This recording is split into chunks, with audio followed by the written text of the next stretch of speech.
how to perform well? I have to be organized. I have to be clean. I have to be literally looking at myself, how am I doing every day? So these are very simple things.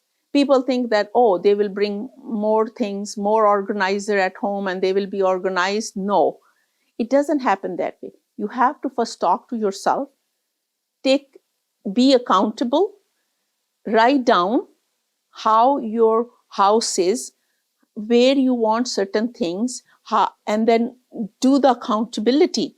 Are these things are more than your need, or you need those? If you need those things, then put it in a nice way. Or are you able to clean them properly? If you cannot clean them properly, it means that then there's a problem.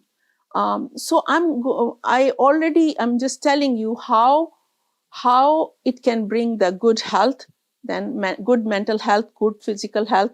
If we have both of these things under control, success is right on your doorsteps, because now you think better, you think clear, you feel good about yourself, and you are performing well,